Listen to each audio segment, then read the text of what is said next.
하나님께서는요, 하나님을 아버지로 믿는 것은 어떤 것인가를 계속해서 산상수훈을 통해서 예수님께서 말씀하고 계십니다. 하나님을 아버지로 믿는 삶은 과연 어떤 삶인가? 그리고 이 6장에서는 구제에 대해서, 기도에 대해서, 금식에 대해서 말씀해 주셨고, 또 하나님을 아버지로 믿는 자의 삶은 염려하지 않는 것이다 라는 것을 말씀해 주셨습니다. 이것은 뭐 윤리적 차원이나 단순한 종교 행위가 아닙니다. 이것은 하나님과의 관계입니다. 하나님과의 관계. 그러니까 하나님을 아버지로 믿는 자의 삶은 바로 이러해야 된다라는 것을 말씀하고 있고요. 오늘 본문에서도요. 오늘 본문 7장 1절부터 12절까지에서도 예수님께서 또 동일한 질문을 하십니다. 너희는 정말 하나님을 아버지로 믿고 있느냐? 하나님과의 관계 속에서 하나님을 너희의 아버지로 믿고 있느냐? 라고 질문하고 있습니다. 근데 이 질문에는요, 배경이 있습니다. 산상수훈에는 배경이 있는데 그것은 바리새인과 서기관들의 신앙이에요. 바리새인과 서기관들은 종교 지도자들이거든요. 이 종교 지도자들이기 때문에 이 종교 지도자들의 신앙이 일반 백성들의 삶에 아주 깊이 연관되어져 있습니다. 그래서 일반 백성들의 삶이 바리새인과 서기관들을 닮으면 안 되기 때문에 여기에 반하여 하나님께서 이 바리새인과 서기관들에 반하여 이들의 행위를 외식이라고 규정을 하고, 그리고 이렇게 외식하지 말고 하나님의 자녀다운 삶을 살아야 됨을 산상수훈을 통해서 말씀하시고, 또 오늘 본문을 통해서도 말씀하고 있습니다. 그래서 이 외식이라는 단어가 마태복음에 총 13번이 등장을 합니다. 외식이라는 말이 13번이 등장을 하는데 산상수훈 6, 7장에서만 4번 사용되어지고 나머지 이제 총 13번이 사용되어지는데요.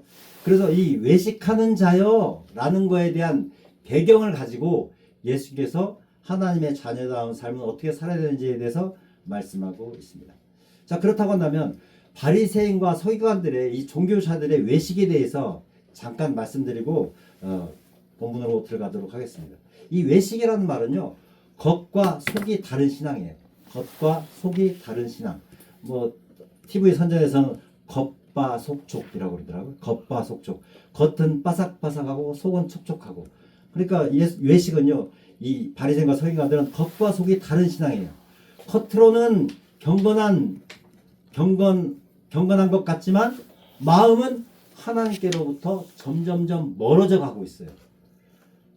그래서 하나님에게 보이기 위한 신앙이 아니라 사람에게 보이기 위한 신앙이라는 거예요. 하나님에게 보이기 위한 것이 아니라 누구에게 보이기 위한 신앙이요?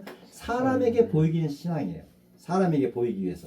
그래서 구제할 때도 나팔을 봅니다. 나 구제합니다 하고 나팔을 불어요. 이거하고 비슷하죠. 연말연시에 이제 정치 지도자들이나 유명인들이 고아원을 방문해서 선물도 주고 하면서 사진 찍고 돌아가는 거, 그런 거하고 비슷한 것이죠. 그리고 또 금식을 하고 나서 나 금식합니다 하고 막 머리를 흔들리고 얼굴에다가 시커먼 거 묻히고 표신하게 그렇게 금식하는 모습인 것이죠. 그리고 또 기도할 때 길거리에서 손을 들고 기도하는 모습이에요. 거룩한 것처럼 그렇게 기도하는 모습. 그래서 하나님보다는요, 사람의 평가를 더 의식합니다. 이게 바로 외식이에요. 하나님보다 누구의 평가를요? 사람의 평가를 더 의식하는 것. 이것이 바로 외식이라는 것이죠. 그래서요, 이 외식은요, 하나님께서 제일 싫어하시는 거예요. 그리고 상이 없습니다. 뭔가 좋은 일을 많이 한 것 같지만 뭐가 없다고요? 상이 없어요. 왜요? 이미 다른 사람들로부터 칭찬을 다 받아버렸어요. 이야, 참 거룩하다. 야, 열심히 금식하네. 열심히 기도하네. 그래서 하나님께서는요, 기뻐하지 않는 그런 모습입니다. 예수님께서도 이거에 대해서 13번이나 외식하는 자야 라고 말씀을 하고 계신 것이죠. 그래서 이 외식하는 자는요, 자기의 의의가 있습니다. 자기의 의의가 있어서요, 율법을 지켰기 때문에 자기는 의롭다고 여깁니다. 그래서 회개가 필요 없어요. 자기는 죄를 짓지 않는다고 생각을 합니다. 그래서 삶 속에서 미안합니다, 죄송합니다 이런 말을 잘 하질 않아요. 자기는 의로운, 그래서 하나님의 은혜보다는 자기의 행위를 더 의지하는 것이죠. 나는 이 정도도 행할 수 있어 라고 하면서 자기의 은혜보다는 하나님의 행위를 의지하는 것이죠. 그리고 또 외식하는 자는요, 정죄와 비판을 합니다. 정죄와 비판. 남의 죄는 엄격하지만, 그래서 완벽주의처럼 보이지만, 그러나 자기 죄에 대해서는 굉장히 관대합니다. 나는 내 형편이 이러니까 어쩔 수 없어. 이렇게 해서 자기에 대해서 관대하죠. 그리고 또 자기 사람, 그리고 자기를 좋아하는 사람에게는 되게 관대합니다. 팔이 완전히 안으로 굽어버려요. 그래서 이런 사람들의 심판을 보면 이 스포츠를 하는 사람들이 굉장히 힘들어합니다.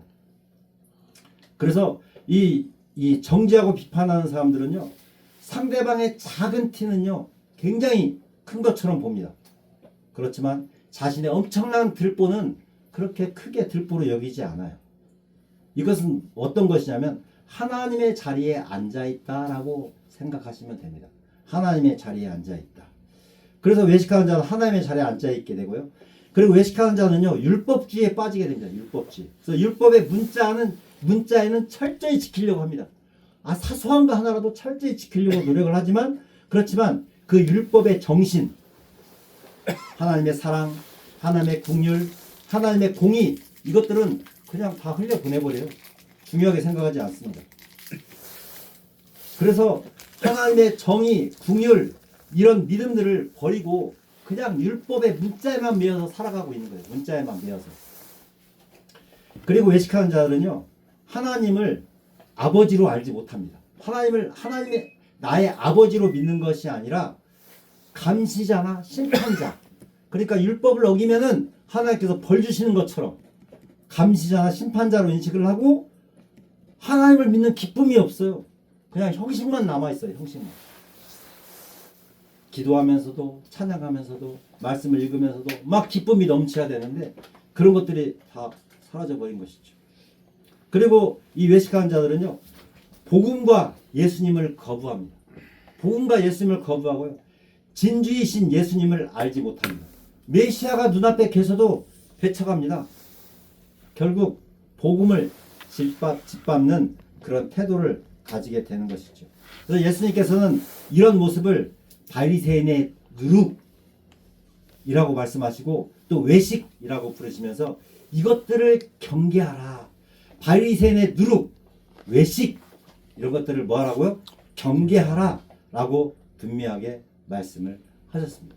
그래서 오늘 본문에서도요, 1절부터 12절까지 외식을 버리고 하나님을 아버지로 모시는 사람의 삶의 태도가 어떤 것인 거에 대한 것을 세 가지 방향으로 분명히 보여주고 있습니다.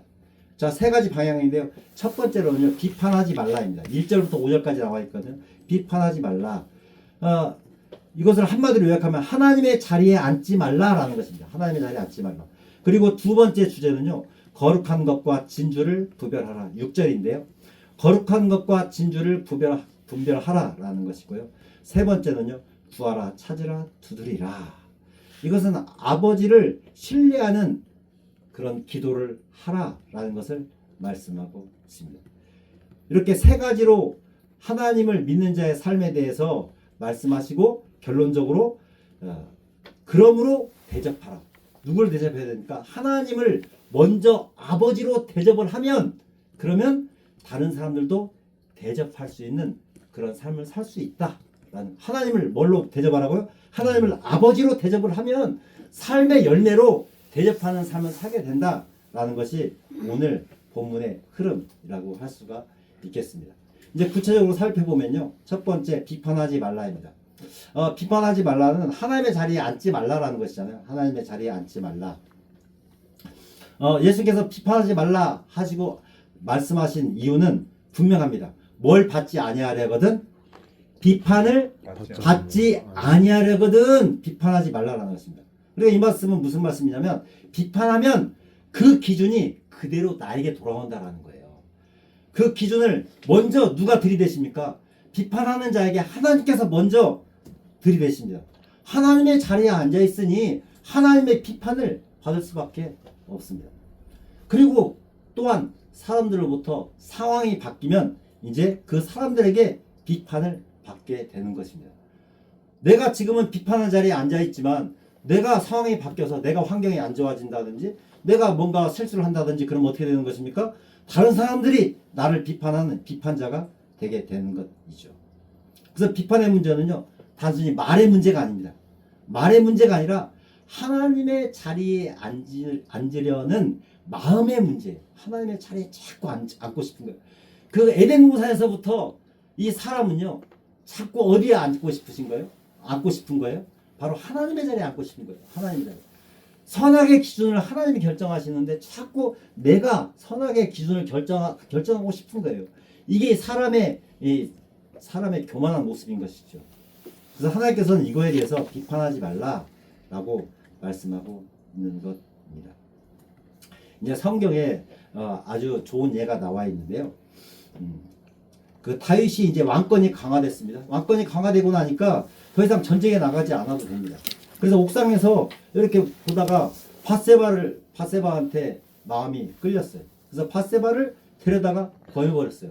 범에는 근데 뭐가 생겼습니까? 아이가 생겼네요.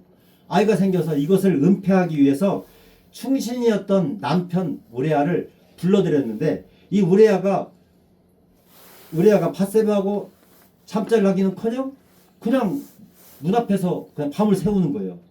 그래서 야, 이대로는 들통나겠다 해가지고 이 충신 우레아 장군을 전쟁터에서 죽게 만들어 버렸습니다. 죽게 만들어 버려서 이제 완전히 은폐된 것처럼 보였습니다. 그때 나단 선지자가 찾아와서 비유를 다윗에게 들려줍니다. 양 99마리를 가진 자가 손님 대접을 위해서 양 한 마리를 딸처럼 키운 사람에게 빼앗아서 자기의 손님을 대접했다면 이거 어떻게 해야 됩니까? 그러니까 다윗이 뭐라고 말했습니까? 그 사람은 죽어 마땅합니다. 그러자 나단이 대답을 했죠. 당신이 바로 그 사람입니다. 그때서야 다윗이 깨달았습니다. 자기 죄에는 둔감하고 남의 죄에는 민감한 상태, 그것이 바로 들보의 상태라는 것을 다윗은 깨닫게 된 것이죠. 그래서 이 비판의 본질은요, 남을 비판하는 것은요, 윤리 문제가 아닙니다. 무슨 문제냐면 하나님 중심인가 인간 중심인가입니다. 하나님 중심으로 사느냐 인간 중심으로 사느냐입니다. 인간 중심으로 살면 내가 판단자가 됩니다. 그렇지만 하나님 중심으로 살면 하나님이 심판자이십니다. 하나님이 판단하십니다.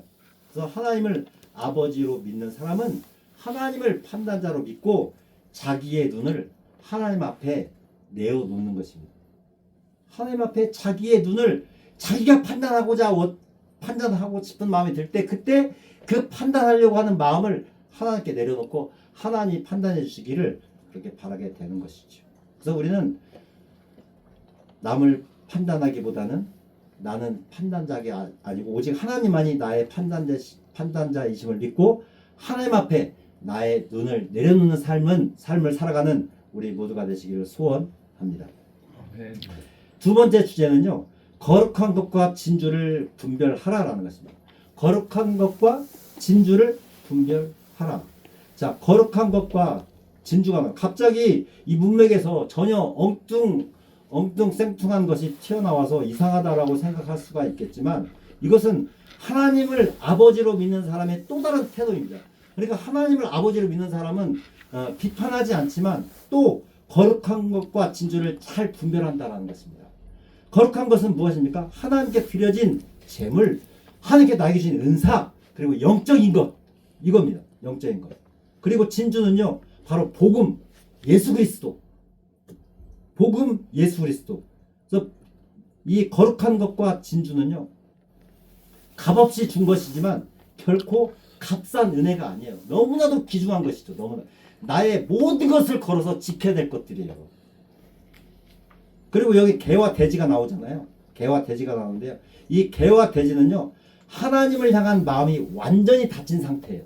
하나님을 향한 마음이 완전히 닫힌 상태로서 복음을 지속적으로 거부하고 복음을 짓밟는 것입니다. 그래서 예수님은 이것을 바리새인들의 완고한 태도와 연결시킨 거예요. 바리새인들의 완고한 태도와 연결시켜서 이것들을 경계하라라고 말씀하고 계신 것이죠. 또 우리가 잘 알고 있는 성경의 예가 있습니다. 바로 에서와 야곱이죠. 에서는 들사람이었습니다. 사냥을 좋아해요. 사냥을 좋아해서 열심히 사냥하고 왔는데 너무 배가 고파. 근데 야곱은 집사람이에요. 집돌이에요. 집돌이. 그래서 집에서 팥죽을 쓰고 있었는데 그 팥죽을 에서가 너무 먹고 싶었어요. 근데 야곱은 쉽게 줄 수가 없죠. 뭘 주면 주겠느냐? 아, 그럼 창자 자리를 주라. 그래서 팥죽 한 것에 에서는 창자 자리를 팔아버립니다. 영적인 것을 경홀히 여겨버렸습니다. 경홀히 여겨버렸어요. 영적인 것을 팔아서 세속적인 거와 바꿔버렸습니다. 지금 우리 눈앞에도요. 우리 눈앞에도 이 영적인 것과 세속적인 것을 지금 분별하라라고 말씀하고 있습니다. 지금 우리 가운데 이단들이 너무 판을 치고 있어요. 신천지, 통일교, 하나님의 교회. 이들은요, 이 복음을 완전히 짓밟는 사람들입니다. 이것들을 너무 느슨하게 생각을 하면 안 돼요. 너무 느슨하게 생각을 아주 단호하게 대처를 해야 돼요. 단호하게. 그리고 우리를 또 유혹하고 있는 게 있는데요. 바로 차별금지법입니다. 차별금지법. 이것이 별거 아닌 것 같아요. 유럽은 이미 통과가 됐으니까 뭐 별거 아닌 것 같아 느낄지 모르겠지만 이것이 통과되는 순간에 교회는 무너지는 거예요. 그러니까 차별금지법은 쉽게 말하면 어떤 것이냐면 동성연애를 하면 그건 죄다 라고 우리가 말은 하지만 법적으로 그것을 동성연애하는 사람을 잡아 가둡니까 안 가둡니까? 가두지 않아요. 하지 말라고 해도 지들은 한단 말이에요. 그것 대해서 뭐 형벌을 가하지 않아요. 근데 차별금지법이 통과가 되면 그러면 우리가 예수를 믿어야 구원받습니다. 동성애는 죄입니다 라고 말하면 우리는 어디를 가게 되는 거예요? 감옥에 가는 거예요. 갇히는 거예요. 그러니까 이거는 신앙의 자유가 사라지는 것이고요. 모든 자유가 다 말살되는 겁니다. 그래서 이거 너무 쉽게 생각하면 안 되는 거예요. 이 거룩한 것과 세속적인 것을 분별할 수 있는 눈이 있어야 된다는 것이죠. 요즘 우리 눈에 외국인 노동자들이 많이 보입니다. 힘든 일을 안 하려고 하니까 외국인 노동자가 들어올 수밖에 없죠. 그런데 이슬람교가 문제입니다. 이슬람교. 이 사람들은요. 한두 사람은 이렇게 착한 것처럼 보여요. 그런데 숫자가 많이 모이면요. 자기의 본색을 드러냅니다. 그러면서 적그리스도로 돌변해가지고 예수를 믿는 거에 대해서 굉장히 핍박을 합니다. 이게 이슬람교의 문제, 이슬람교의 문제. 그래서 이슬람 사람들을 허용을 하면 안 된다라는 거예요. 공산주의 세력도 똑같습니다. 지금 중국과 북한이 공산주의 세력들인데요. 아주 기독교만 핍박을 합니다. 기독교만. 왜요? 공산주의화 해야 되는데, 물들여야 되는데, 제일 반대되는 게 바로 기독교입니다. 바로 성경 말씀이에요. 하나님 말씀. 그래서 이 공산주의자들은요, 종교는 아편이다. 이 종교가 바로 기독교를 얘기하는 거예요. 이렇게 말할 정도로, 그래서 이 공산주의에 대해서는 우리가 쉽게 허용해서는 안 된다는 것을 우리가 분명히 알 수 있습니다. 그래서 분별하라라는 것은 차별하라는 말이 아니에요. 차별하라는 말이 아니라 복음을 귀하게 여기고 그리고 소비품처럼 취급하지 말라. 복음의 거룩함을 지키라 라는 것입니다. 영적 분별력을 가져야 된다라는 것입니다. 마지막 주제인데요. 구하라 찾으라 두드리라 라는 것입니다. 구하라 찾으라 두드리라. 우리가 너무나도 잘 알고 있는 말씀입니다. 아버지를 신뢰하는 기도입니다. 아버지를 신뢰하는 기도. 그래서 유대인의 이 반복 강조법이거든요. 이게 반복 강조법. 구하라 라는 것은요. 말로 지금 기도합니다. 구하라 말로 기도했습니다. 그리고 찾으라 라는 것은 이제 삶으로 나가는 거예요. 삶으로 나가서 찾아. 내가 기도한 것들을 하나님께서 응답하실 수 있도록 막 찾고 그리고 두드리는 것은 한번 찾았는데 안 찾아지면 어떻게 하면 계속 두드리는 거예요. 포기하는 짓을. 제가 이 말씀을 좋아하고 있는 이유 중에 하나입니다. 말로 기도하고 삶으로 나아가고 포기하지 않고 지속적으로 두드리는 것입니다. 그러면 하나님께서 기도를 들어주시는 것이죠. 그러면서 악한 부모도 자녀에게 좋은 것으로 준다. 하물며 선하신 아버지께서 어찌 좋은 것으로 주지 않겠느냐. 그러니까 하나님을 아버지로 믿고 하나님을 신뢰하고 구하고 찾고 두드려라 라는 것입니다. 그런데 우리의 기도는요.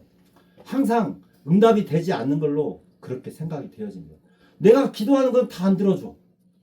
그런 생각 들지 않습니까? 하지만 하나님의 응답에는요. 세 가지가 있습니다. 기도하면 오케이. 내가 지금 줄게. 오케이입니다. 그리고 두 번째는요.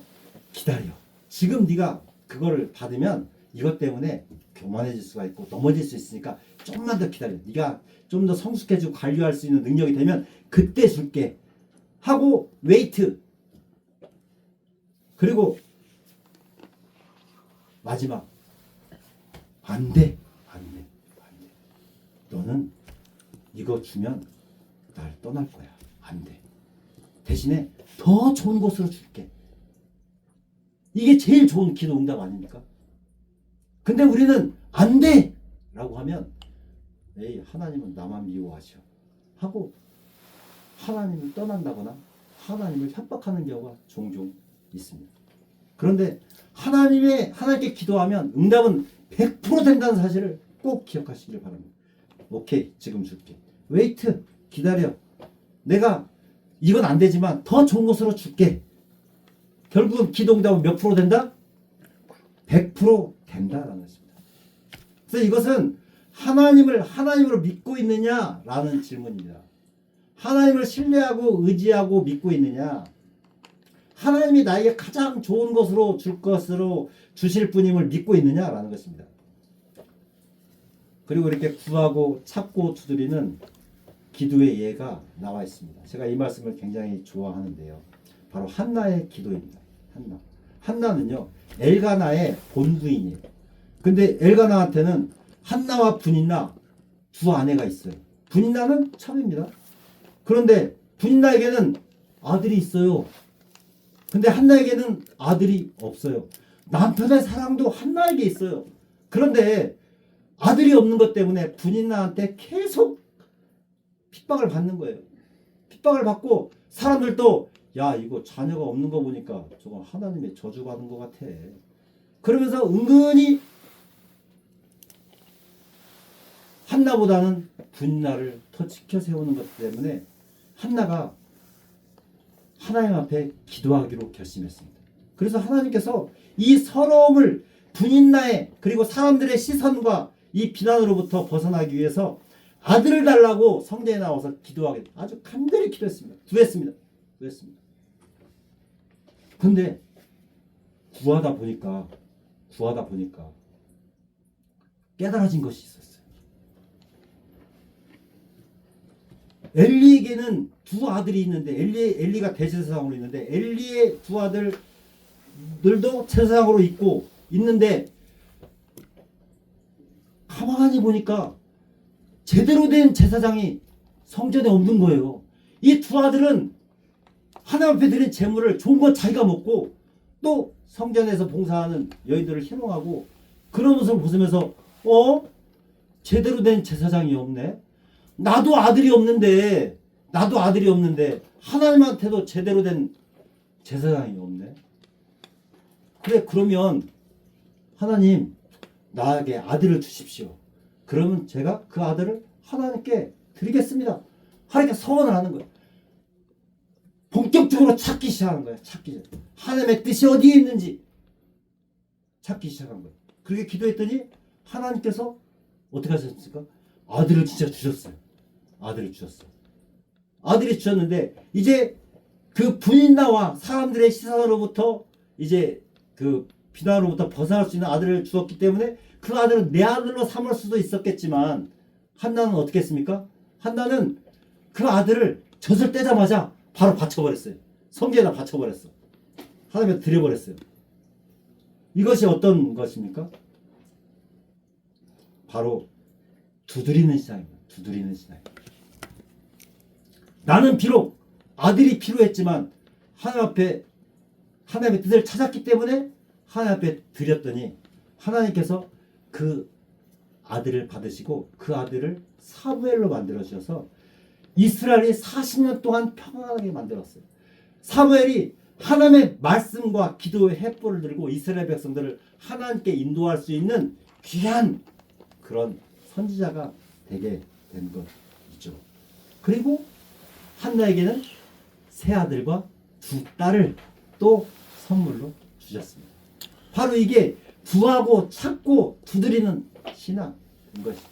하나님을 아버지로 믿고 그 아버지를 신뢰하며 하나님께 기도하고 그리고 삶 속에서 찾고 그리고 두드리면 그러면 하나님께서 하나님의 나라를 위해서 그 기도를 아주 가장 좋은 방법으로 응답해 줄 줄로 믿습니다.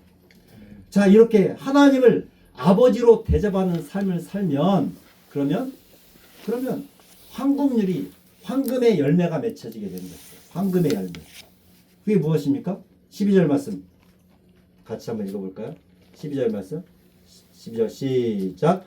그러므로 무엇이든지 남에게 대접을 받고자 하는 대로 너희도 남을 대접하라. 이것이 율법이요 선지자니라. 그러니까 12절은요 앞에 모든 내용을 종합합니다. 그러므로 종합합니다.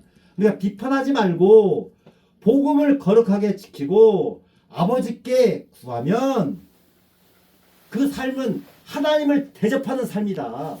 하나님을 하나님으로 대접하는 삶이다. 하나님을 아버지로 믿는 삶이다. 그러면 삶의 열매가 맺히는데 그 열매가 남을 대접할 수 있는 열매가 된다는 것입니다. 그래서 이 황금률은 바로 하나님을 아버지로 대접하면 그 삶이 사람에게로 흘러갈 수 있다라는 그러한 말씀인 것입니다. 하나님을 아버지로 대접하는 삶. 그러면 반드시 삶 속에서 사람에게 그 하나님의 사랑이 흘러가게 되어 있습니다. 그렇지만 하나님을 아버지로 믿지 않으면 비판이 나옵니다. 하나님을 아버지로 믿지 않으면 복음의 거룩함을 알지 못합니다. 세속적인 거와 바꿔 버릴 수도 있게 되는 것입니다. 그리고 하나님을 아버지로 믿지 않으면 구하지 않아요. 자기 힘으로 해보려고 해요. 그러다 낙심하고 하나님을 원망하고. 그리고 하나님을 아버지로 믿지 않으면요 남에게도 줄 수가 없어요. 왜요? 이게 나의 힘이고 나의 능력인데 어떻게 줍니까? 줄 수가 없게 되는 것이죠. 그래서 이 12절 말씀은 황금률은 적용점이지 중심 명령이 아니에요. 그러니까 남을 대접하라가 중심 명령이 아니라 이것은 적용점인 것입니다. 하나님을 아버지로 대접을 하면 그러면 남을 대접할 수 있게 된다 라는 것을 말씀하고 있는 것입니다. 여기에도 성경적으로 가장 좋은 예가 있는데요. 요셉입니다. 요셉은 형들에게 배신당해서 노예로 팔려갔습니다.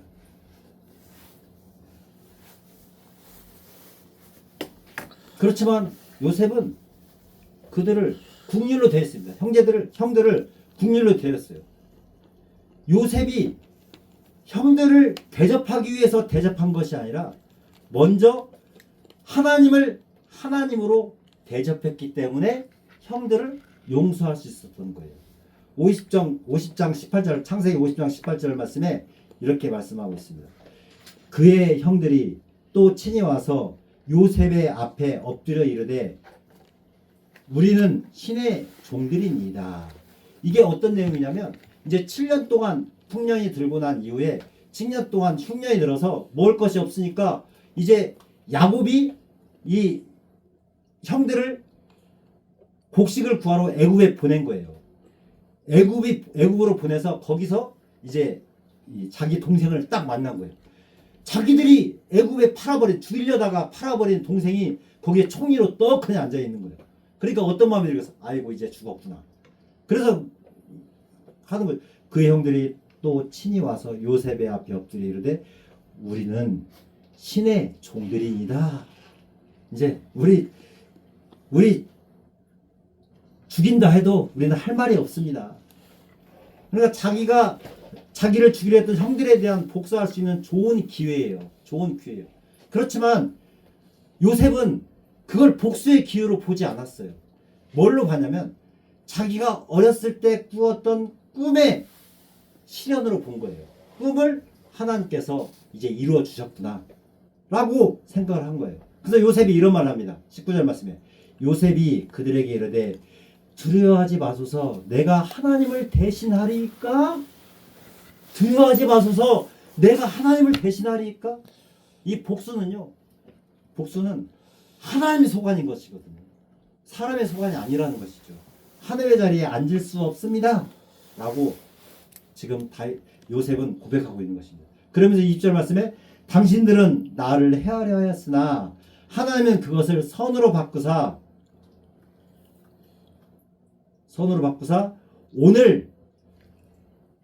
오늘같이 많은 백성의 생명을 구원하게 하시려 하셨나이다.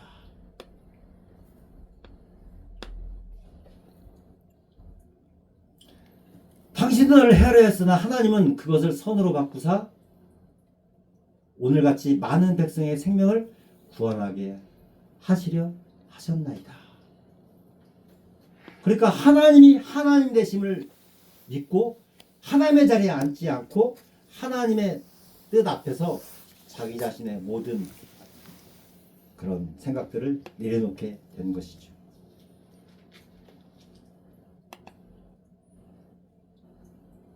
그 요셉의 이 선대는 사람 중심의 윤리가 아니라 하나님 중심의 신앙에서 흘러나온 열매예요. 하나님 중심의 신앙에서 나온 열매.